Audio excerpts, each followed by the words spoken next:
శ్రీ లలితా సహస్రనామ స్తోత్రంలోని 542వ నామం పుణ్యకీర్తి.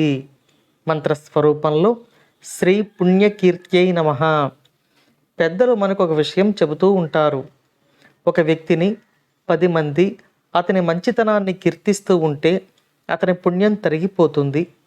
అదే 10 మంది అతని యొక్క లోపాలను ఎత్తి చూపుతూ విమర్శిస్తూ నిందిస్తూ ఉంటే అతని యొక్క పాపం వారికి పంచబడుతుంది అని. ఒక వ్యక్తిని కీర్తిస్తే ఆ వ్యక్తి యొక్క మెప్పు పొంది అతని వద్ద నుండి లౌకిక సంపదను నీవు గ్రహించవచ్చు కాక అది అతని సంపదలో ఎంతో స్వల్పమై ఉంటుంది. అతనిని ఎంత కీర్తించినా మనం అతనితో సమానమైన లౌకిక సంపదను అతని నుండి పొందలేము. మనం లౌకికంగా ఒక వ్యక్తిని కీర్తిస్తే కలిగే ఫలాన్ని పైన చెప్పుకున్నాం. కానీ లలితా పరమేశ్వరుని కీర్తిస్తే సాధకులకు ఏమి లభిస్తుందో ఈ నామంలో వసిన్యాది వాగ్దేవతలు మనకు తెలియచేస్తూ ఉన్నారు. అమ్మవారిని కీర్తిస్తే కలిగే ఫలం పుణ్యము. ఈ పుణ్యముతో పాటు అనంతమైన సంపదలు. ఆ సంపదలను సత్కార్యాలకు సద్వినియోగం చేయడానికి అవసరమైనటువంటి బుద్ధి కలుగుతాయి. అమ్మవారిని కీర్తిస్తే లౌకికమైన సంపదలే కాకుండా అనంతమైన పుణ్యం, చివరకు అమ్మవారి పాద సన్నిధి మనకు లభిస్తుందని వసిన్యాది వాగ్దేవతలు ఈ నామంలో మనకు తెలియచేస్తూ ఉన్నారు.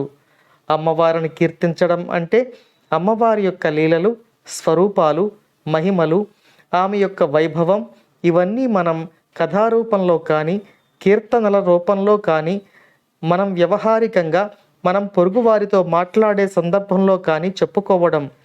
ఈ విషయాలు గుర్తు చెప్పుకున్న కలిగే అనంతమైన ఆనందం, తృప్తి సాధకులకు సుపరిచితమే.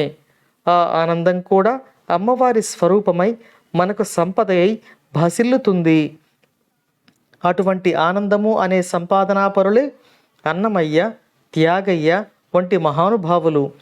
వారు పొందిన ఆత్మానుభవము, ఆత్మానందము కేవలం అమ్మవారి యొక్క కీర్తిని కీర్తించడం వల్ల మాత్రమే కలుగుతుంది. ఈ యొక్క బుద్ధి మనకు కలగాలంటే అనేక జన్మల పుణ్యం ఉండాలి. ఈ పుణ్య ఫలమే అమ్మవారిని స్మరించే, కీర్తించే భాగ్యాన్ని మనకు కలుగజేస్తుంది. ఈ యొక్క భాగ్యం మనందరికీ కలిగించాలని శ్రీ లలితా పరమేశ్వరి పాద పద్మములను పట్టి ప్రార్థిస్తూ ఓం శ్రీమాత్రే నమః.